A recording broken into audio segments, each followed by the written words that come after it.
And it moves the chains as well.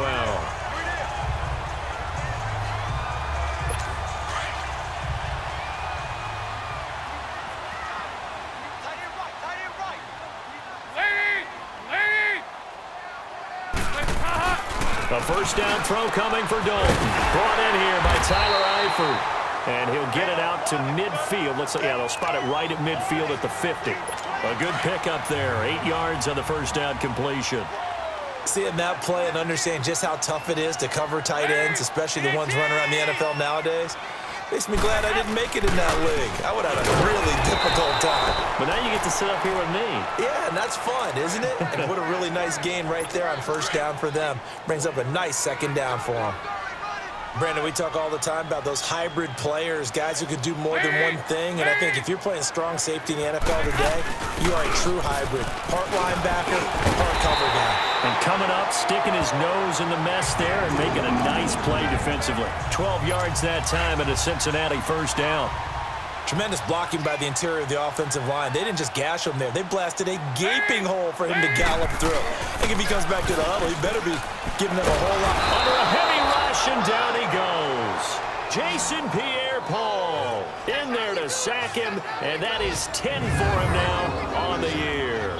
And they're picking up right where they left off with the shutout that they pitched last week. A huge part of that, this pass rush. They know how to get after people. Offensively, good luck finding some answers right now.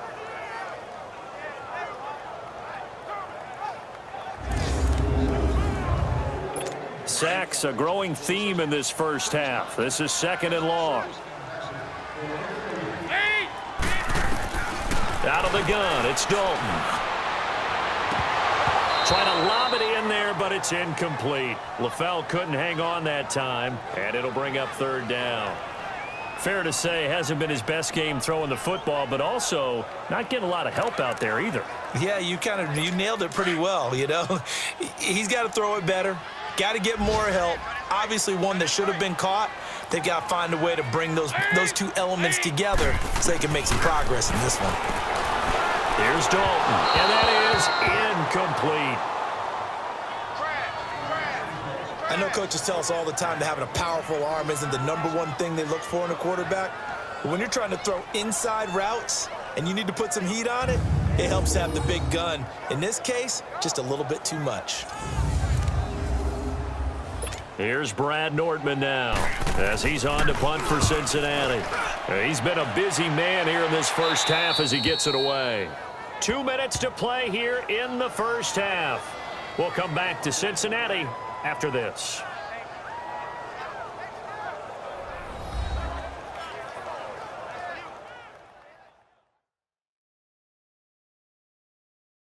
Coming up at halftime, we remind you once again that we're going to check in with Jonathan Coachman in Orlando. He'll have stats and scores from around the NFL as we reach now, hard to believe, the halfway point of the season. Time flying. It certainly is. Time to get the sweaters out, my man. Winston and the Bucs take over now, 1st and 10 at their own 14-yard line. Jameis to throw it. And nearly picked off there. Almost intercepted. Instead, second down. And that's one he's got to be happy to have back. There wasn't a hole open in the zone. You'd have to think on early downs like that first down there, need to be a little bit more careful. Yeah, fortunately for him, got a couple more downs to play with. So now 2nd and 10 after the incompletion on first down. From the shotgun, it's Winston. And he slings one that's incomplete. Mike Evans, the one he was looking for. And it's 3rd down. Feels like they're getting caught in between here because they didn't completions on 1st and 2nd down. Now you got to worry a little bit about the clock because you prefer not to give them another shot here in the first half. But if you don't pick up the first down, guess what? You're likely going to have to. So back-to-back incompletions, and that has them staring at a 3rd and 10. Winston. And now another one thrown incomplete. Sean Williams there defensively to break that one up. Certainly looked like they were getting ready to convert there on 3rd down, but what an effort to get his hand on that one, knock it away, and brings up a 4th down decision. Here's Brian Anger now as he'll punt it away for the 2nd time.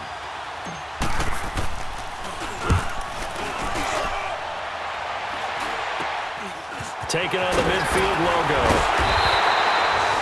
Just a 30-yard punt that time. And the Bengals will take over in terrific field position.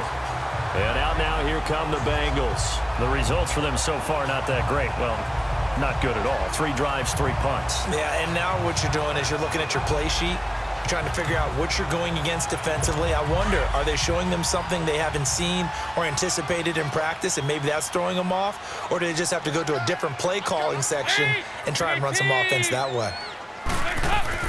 Now Dalton with a 1st and 10. And his throw is going to be incomplete. It's been my observation there's been a nice variety of play calling defensively. You and I often talk about an offense's ability to keep a defense off balance with what they're doing. I think the converse has been true in this game. I think you're right. They seem to have gone off tendency quite a bit, but only the second quarter, a lot of time to change things. Line of scrimmage, again the 37 as they line up 2nd and 10. Another look for Dalton on 2nd and 10. To the left side here for Eifert. And he'll be brought down at the 27-yard line. They'll wind up getting 10 back as that sets him up for 3rd down. A lot of tight ends just use their size and their strength, try to occupy some space and kind of body people away and catch the football. But not this guy. He's a refined route runner. Makes me wonder if he took some dance classes in his background with his footwork.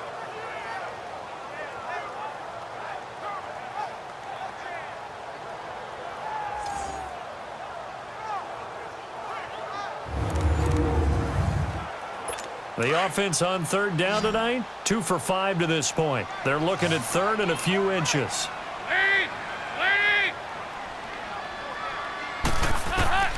From the gun, Dalton looks to throw. And this is going to be incomplete. I have to say that was a surprise call on 3rd and inches. I thought they'd try and run the football there, but you got to believe they thought they'd surprise the defense and pick up something downfield, but that one goes incomplete. Here's Randy Bullock now as he'll go for the field goal. This from 44 yards out, left hash.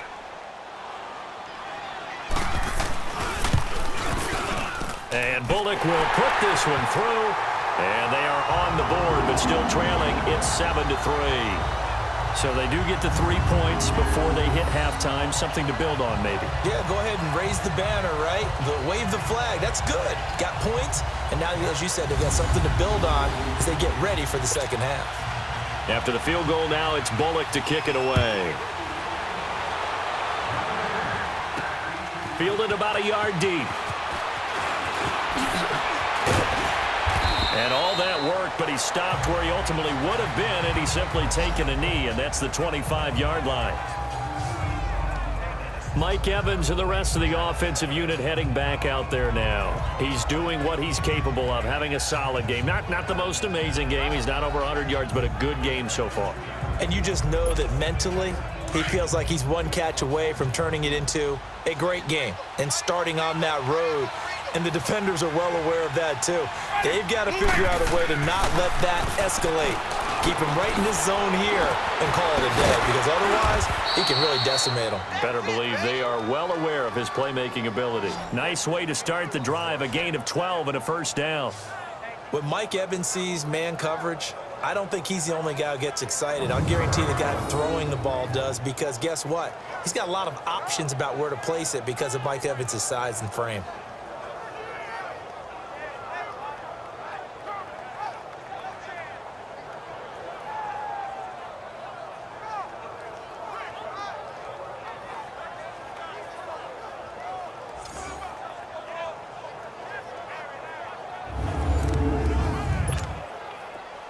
So here's a 1st and 10 at the 38. 1st down, Winston. And lucky to get away with one there. That one nearly picked. 2nd down. Oh, man, that was close. The opportunity to change momentum, big play, right in his hands, unable to come down with it. A sigh of relief, no doubt, on offense that fell harmlessly to the ground. They work again from the 38 on 2nd and 10. On 2nd down, Winston again. Sideline throw, it's complete. And a nice job there of keeping the toes in bounds. They'll get 9 there as that sets them up better for 3rd down. If you run an out route, it's likely you're going to end up near the sideline. And what did we just see there? Toe tap. You got it. The benefits of practice. Toe tapping, foot dragging, picking it up, and making sure it was a catch.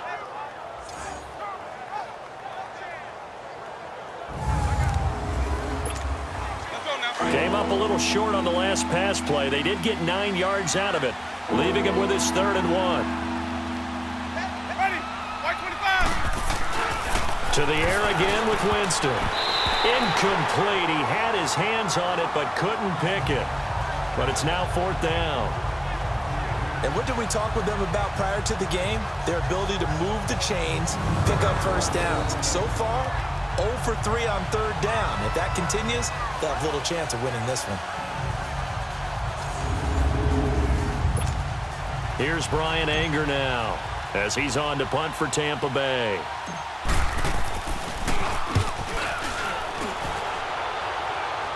And a fair catch signaled for and taken at about the 18-yard line. It's just a 30-yard punt that time, no return. And control of the football switching hands with very little time remaining until the half.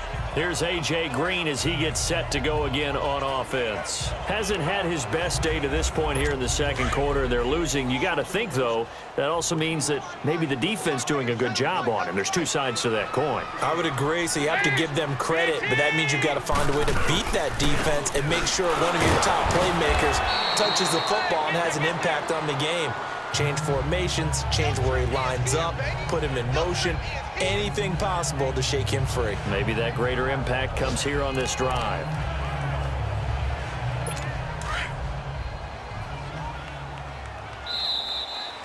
So we've reached halftime here in a 4-point game as we send you down to Orlando where Jonathan Coachman has our EA Sports halftime report. Coach. All right, Brandon, thanks very much. Hi again, everybody. Let's get you caught up with what's going on around the league here in the unofficial midway point, Week 8 of the NFL season. We'll start up in Charlotte. Baltimore in town to take on Carolina. Well, why don't we hold off on the halftime update after all? Seems like everyone's ready to go here for the second half in Week 8 in the NFL.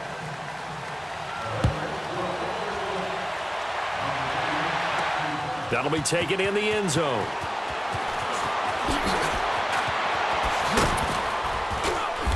Solid return, pretty good field position. They'll start at the 32-yard line. Out come the Buccaneers. They'll have it first to start the third quarter. They have the lead. Now they'll be looking for some separation here as we begin the third quarter. I like the way you term that because now I think they go a little bit deeper into their playbook. They like what they did in the first half. That worked okay. But in order to get the separation that you just talked about, change things up a little bit. Change your tendencies. Try and hit them a little bit more with some things they didn't see in the first half. Let's see if they do just that. But he's got the hook up here to Deshaun Jackson. First play of the drive going for 14 and a first down. I think it all came together there. In-breaking route. Drove it with excellent pace. Money throw right there to move the sticks.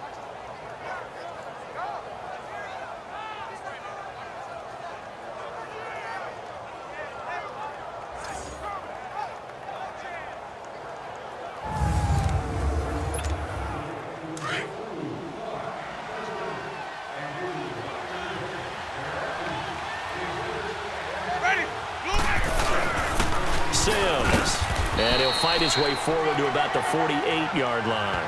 Vontaze Burfict, the one to get him down. They tried a quick hitter inside, but that one was swallowed up because what they're hoping, those big defensive linemen will take the bait and move laterally and open up a crease that they can run through. Didn't happen on that play.